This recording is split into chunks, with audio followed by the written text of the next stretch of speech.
अब हम बात करेंगे दो यौगिकों को आपस में लेकर के एकल उत्पाद का निर्माण कराना। इसके पहले मैंने आपको बताया था कि दो या दो से अधिक तत्वों को आपस में लेकर के मैं एकल उत्पाद का निर्माण कर रहा था, यानी एक यौगिक का निर्माण करा रहा था। उसी तरीके से मैं दो या दो से अधिक यौगिकों को आपस में लेकर के एकल उत्पाद का निर्माण कराऊंगा। तो हमारी जो टॉपिक बन रही है वो है दो यौगिकों को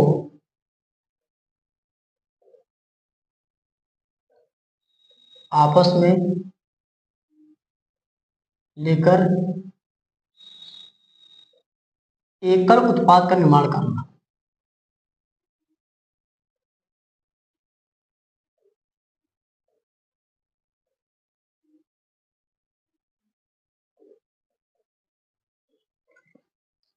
अब हम बात करते हैं सबसे पहले कि हमारे पास सल्फ्यूरिक अम्ल का निर्माण करना। सबसे पहले टॉपिक है सल्फ्यूरिक अम्ल का निर्माण। तो इसमें हम बात करते हैं सबसे पहले सल्फ्यूरिक अम्ल का निर्माण कैसे करते हैं। हम सबको पता है कि जो सल्फ्यूरिक अम्ल का फार्मूला होता है वो होता है H2SO4 होता है, जिसको हम लोग बोलते हैं अम्लों का राजा। इसको सांद्र सल्फ्यूरिक अम्ल भी कह सकते हैं या सल्फ्यूरिक अम्ल भी कह सकते हैं। तो हमें सल्फ्यूरिक अम्ल का निर्माण कराना है, तो हम लोग करते क्या है कि सल्फाइड व जल का आपस में संयोग कराते हैं।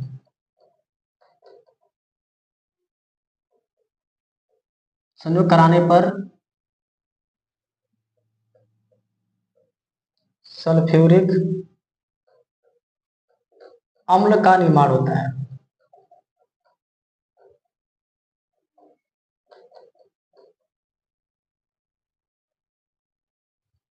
साफ मैंने आपके सामने लिख दिया है कि सल्फाइड व सल का आपस में संयोग कराने पर सल्फ्यूरिक अम्ल का निर्माण होता है।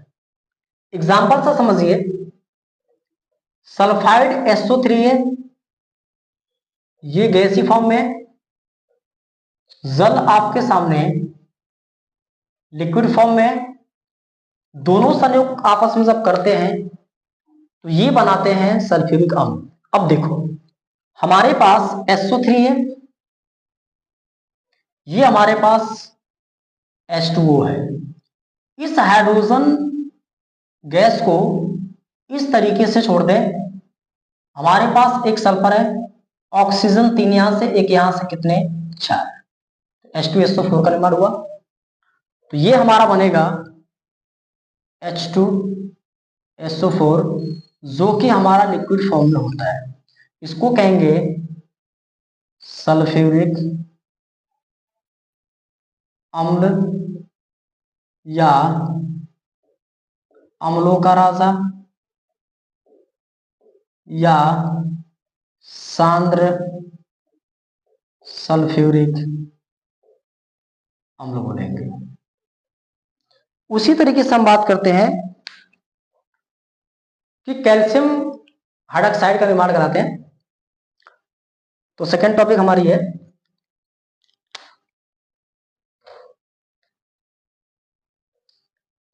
कैल्शियम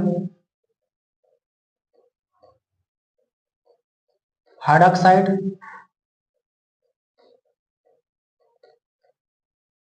या इसको हम बोल सकते हैं चूने का निर्माण, या इसको और बोल सकते हैं दूसरे नाम से बुझा हुआ चूना। चलिए देखते हैं, जब हम लोग कैल्शियम ऑक्साइड को जल के साथ रिएक्शन कराते हैं तो दोनों आपस में संयोग करके कैल्शियम हाइड्रॉक्साइड का निर्माण कराते हैं। तो यहां पे बनेगा एग्जांपल के साथ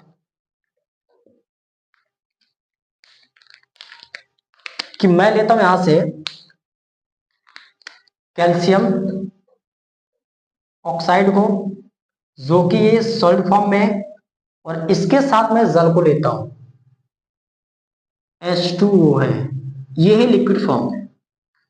जब हम लोग शुष्क चूने को लेते हैं तो उसको पानी में डालने पर कैल्शियम हाइड्रोक्साइड का निर्माण होता है। तो सिंपल तरीके से हम कह सकते हैं जल हमारा लिक्विड फॉर्म में था, कैल्शियम ऑक्साइड हमारा सॉलिड फॉर्म में था। अब दोनों के मिलने से क्या बन रहा है, कैल्शियम हाइड्रोक्साइड बन रहा है। जैसे हमारे पास CaO है, यहां पे H2O है। अब हमारे पास कैल्शियम हाइड्रोक्साइड का फॉर्मूला सी है, तो ये कैल्शियम अकेला है, कैल्शियम परमाणु अकेला है, तो Ca। हाइड्रोजन हमारे पास 2 है, ऑक्सीजन भी 2 है, तो इसको OH का होल ट्वाइस लिख सकते हैं। और ये हमारा है बुझा हुआ चूना, या हम इसको बोल सकते हैं चूना, या हम इसको बोल सकते हैं कैल्शियम हाइड्रोक्साइड कह सकते हैं।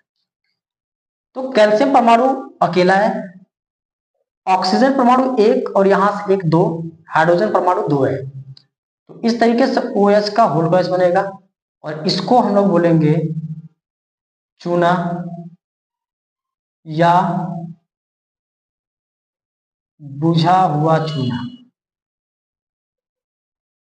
या कैल्शियम हाइड्रोक्साइड कहेंगे। तो हमने पाया कि कैल्शियम ऑक्साइड का जल के साथ रिएक्शन कराने पर हमारे पास मिल रहा है चूना या बुझा हुआ चूना या कैल्शियम हाइड्रोक्साइड। तीसरा हमारे पास है, उसी तरीके से तीसरा एग्जांपल भी देख लेते हैं। हम क्या काम करते हैं कि यहाँ पे कास्टिक सोडा का निर्माण कराएंगे, और कास्टिक सोडा का निर्माण कराने से पहले हम लोग करेंगे क्या कि हमारे पास क्या चाहिए, कास्टिक सोडा का फॉर्मूला NaOH होता है।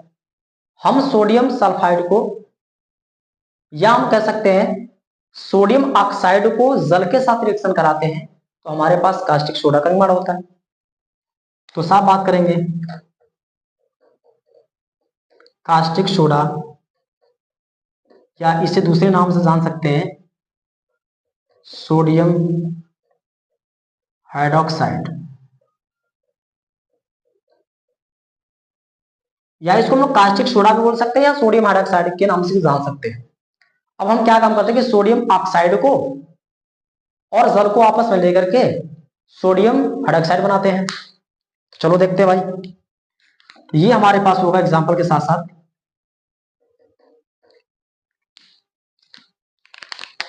सोडियम ऑक्साइड, ये हमारा जो है सॉलिड फॉर्म में, जल हमारा हमेशा लिक्विड फॉर्म में होता है। जब आपस में रिएक्शन दोनों लोग करते हैं तो आपको कहानी बता देता हूं, Na2O और यहां से H2O। जो हमारे पास सोडियम परमाणु 2 बार है, ऑक्सीजन परमाणु भी 2 बार है, और हाइड्रोजन परमाणु भी कितने बार, 2 बार है। तो इनको मैं लिख सकता हूं 2 Na, और इनको एक ऑक्सीजन यहां से एक 2 हाइड्रोजन यहां से भी, तो इनको मैं लिख सकता हूं साफ साफ OH का होल ट्वाइस, या यहां 2 लगा सकता हूं। दोनों का बेस 2 2 है, इसलिए मैं इनको साफ साफ लिख सकता हूं 2 Na और OH, और इसी को हम लोग बोलते हैं कास्टिक सोडा कहते हैं। ये आपका कास्टिक सोडा है, या हम इसे बोल सकते हैं सोडियम हाइड्रोक्साइड भी कर सकते हैं। तो इसको दूसरे नाम से जान सकते हैं सोडियम हाइड्रोक्साइड, या इसको कास्टिक सोडा या सोडियम हाइड्रोक्साइड भी कह सकते हैं। तो ये आपका क्या था, सोडियम ऑक्साइड था, सोडियम ऑक्साइड, और ये आपका जल है। जब सोडियम ऑक्साइड का जल के साथ रिएक्शन कराते हैं तो हमारे पास कास्टिक सोडा या सोडियम हाइड्रोक्साइड का निर्माण होता है। तो ये थे आपके 2 यौगिकों को आपस में लेकर के आप एकल उत्पाद का निर्माण करा रहे थे। अब हम इसके बाद देखेंगे कि एक तत्व परमाणु को और एक यौगिक को लेकर के आपस में किस तरह से एकल उत्पाद का निर्माण कराएंगे।